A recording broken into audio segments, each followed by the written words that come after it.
Hey everyone, welcome to the Leadership Lab podcast where we are developing the heart and soul of leaders. My name is Bianca. And my name is Jeremiah, and today we're going to talk about the energy boat.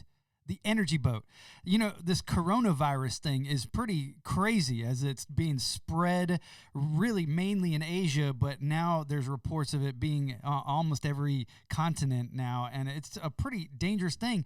And, you know, what really would be bad is being on a boat during this time. I can't Can you even imagine being on one of these cruise ships and then having to be quarantined? No. And, you know, when we've been on a cruise before and we've had rooms that you don't have a balcony, and I can't even begin to think of being quarantined in one of those tiny little cruise ship cabins. It would be crazy. It would be unbearable. You know, but why they're being quarantined is because this virus is contagious. Yeah. It's something that's spread from person to person. And John Maxwell, he's a leadership expert. He says that leadership is influence. And if you look in the middle of that word influence, you'll see there's flu there. It's contagious. Influence, it's something that's spread. Really, leaders are people who are spreading the ideas or spreading the viral ideas that they're sharing, and people are getting infected with it. The best kind of leaders are the ones who can take ideas, vision, and infect other people with those things so that their influence is now multiplied in the lives of other people. And it's moving forward. It's constantly moving forward. And Jesus and his disciples, they modeled this, what it means when the energy boat is consistently moving forward because we're trying to accomplish something. Yeah. In John chapter 1, verses 35 through 42, it says, the next day, John was there again with his two disciples. When he saw Jesus passing by, he said, "Look, the Lamb of God." When the two disciples heard him say this, they followed Jesus.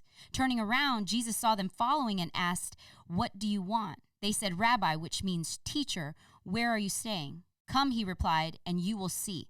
So they went and saw where he was staying, and they spent that day with him. It was about 4 p.m. Andrew, Simon Peter's brother, was one of the two who heard what John had said and who had followed Jesus. The first thing Andrew did was to find his brother Simon and tell him, "We have found the Messiah," that is the Christ, and they brought him to Jesus. And you see this, you see that they experience Jesus, and Andrew goes and gets his brother right away and says, "I've got someone else that needs to get on this boat." See, Andrew was an energy boat. He brought energy to the situation. Yes. He said, "I've found Jesus. Yes. I've got an idea. I've got a vision now for my life. And now I'm going to bring other people to be a part of that vision. I'm going to lead other people." And he brought them to Jesus. I think that as leaders that we need to be people who are carrying people on our energy boat. We're loading people up and we're moving them forward. Yeah. I think the best leaders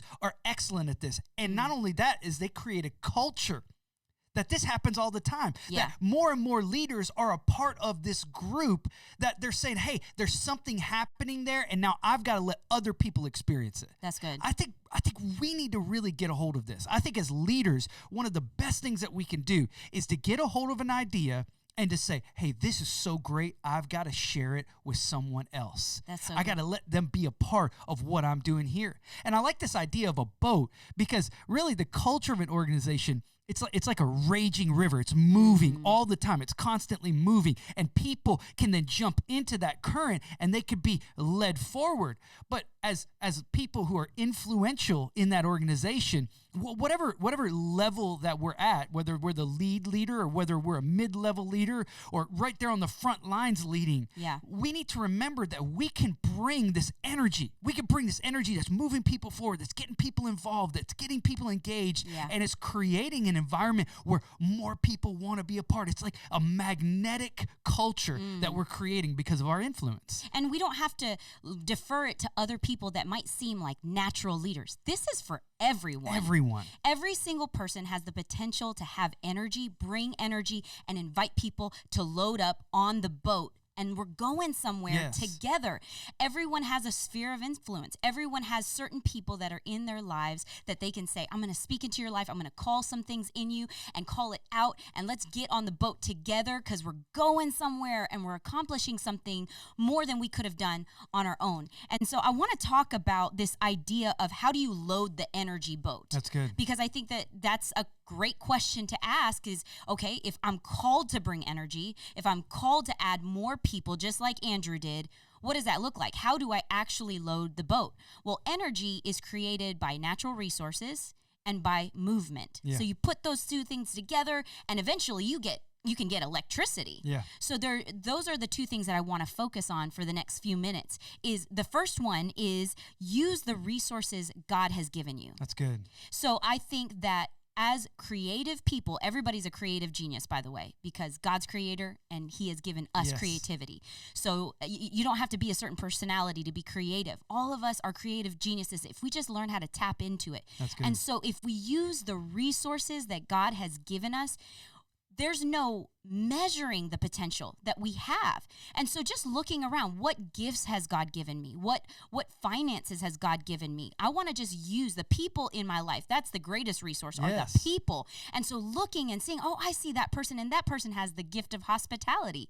That person has the gift of mercy. That person has the gifts of giving. And so we look at these gifts and we put them into action and say, hey, you have a seat on this energy boat. Would you join us? And so we invite people and utilizing the resources.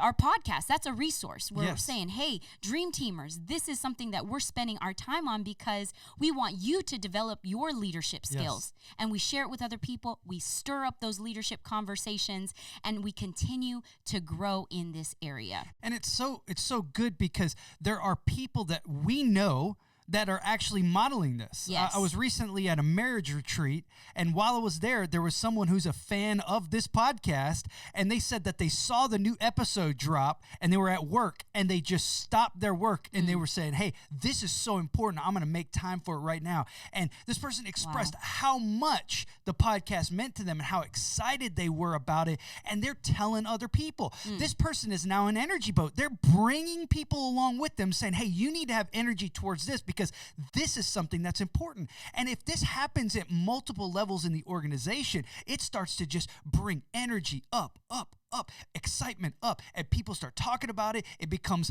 like a viral organization, and it spreads, and it grows. And that's what we want in every level of our leadership. Yes. We want people to be influenced and get excited about it. See, that's the thing about culture. Culture is who we are. Yes. It is what it feels like. It's the norm around whatever team or whatever organization that we're leading. And so if the people aren't excited, it's because we're not excited as leaders. All right, If now. they're not engaged, it's because we're not engaged as leaders. Everything that we do sends a message about what kind of activity or behavior is common and is supposed to be there. And so as leaders, we want to bring this energy and this excitement, this enthusiasm. Hey, we want to be leader developers. So we want to have a culture where leaders are being developed all the time. Well, that's only going to happen if I'm developing leaders, if I'm taking time to make sure that I'm the kind of person who's building others up. Now, what's that second thing that you were talking about? The second thing on how we can load the energy boat is to move. Yes. Just movement. There is power in movement. Yes. I think that we're in a day now where we're overthinking things. We have information coming at us at higher rates than we've ever had in the past. And so it's really, you can get kind of paralyzed saying, well, what do I do? What's the right thing to do? Who's the right person? And honestly, I feel like we experience more when we just move, when we start doing things and we just start trying things. But I do want to say that let's invest our time in activities and tasks that really have the greatest impact and working smarter in this area, not necessarily just doing a bunch of tasks. I think it's important to have a culture where it's not a bunch of people doing, but it's a bunch of leaders leading. Yes. They're delegating. Yes. And so this leader's leading this person and that teaching, they're replicating. That is another healthy characteristic of a good culture is replication. Yes. Are people replacing embracing themselves and now they're trying something new. Can I tell you that brings such great energy Yes. when it's just constant movement. Like, okay, well, this person's a leader now, but now they're doing this. They've developed someone and now they're doing this. They're leading this. I know I love that in my own life. I get a little bored when I do the same thing for a very, very long time. I love routines. I think they're important and it's necessary for us to accomplish anything great. However, I want to keep trying new things. I want to keep developing personally as a leader and saying, you know what, I've led this for a little while. I want to try leading something different. Yes. I've never led it before. I don't have all the answers. I may not even have the right training, but I'm going to do whatever it takes so I can get there.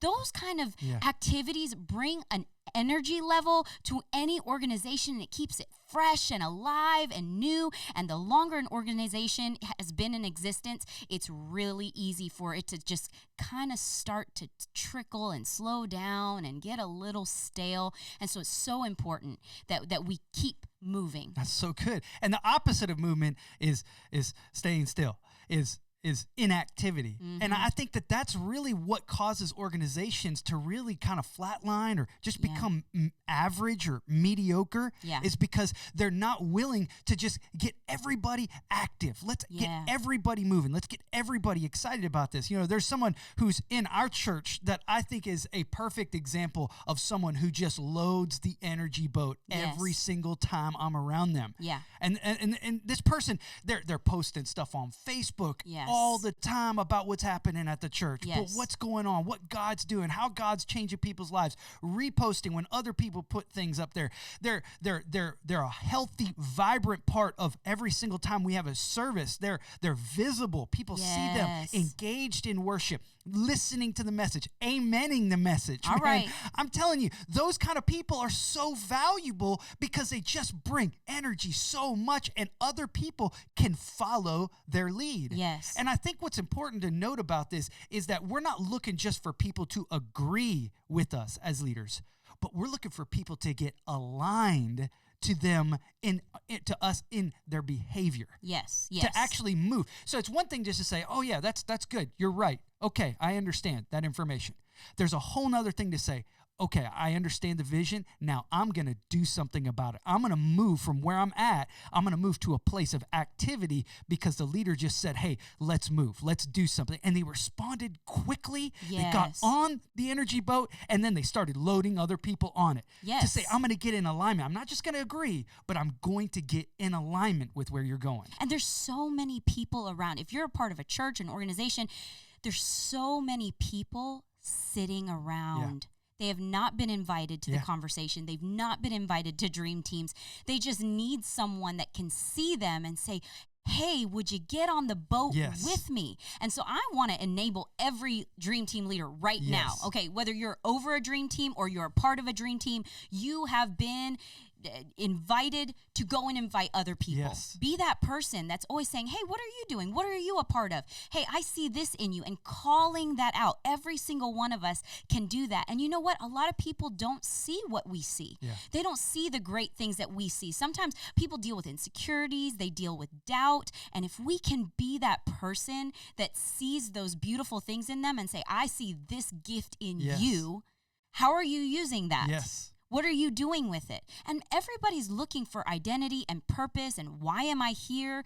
And I believe that we really lead people into a growing relationship with Jesus when we call them to fulfill their purpose that God has given them. Yes. So good. So going back to the scripture, and then we're going to kind of wrap it up with this. Think about Andrew. Yeah. He found Jesus. He found purpose. Yes. He found that identity that he's always been searching for. And he said, how can I bring someone else along with me? Yeah. And I think that's what it just boils down to. That's what leaders do, is they find something that adds value to their life and they go say, how can I bring others along with it? How can I load the energy boat full of people? Yeah. Because they're going to drive this mission forward and we're going to see serious growth. Man, I've loved this conversation. It has been so good, and I hope that you've loved it as well. Hey, we've got opportunities to load the energy boat right now, sharing this. So why don't you stop what you're doing and share this somewhere? Share it with a friend by text message, or maybe you want to pull some people together and watch it or listen to it together. Maybe you want to share it on your social media. There's so many ways that you can bring people along as you develop in your leadership. Thanks for watching.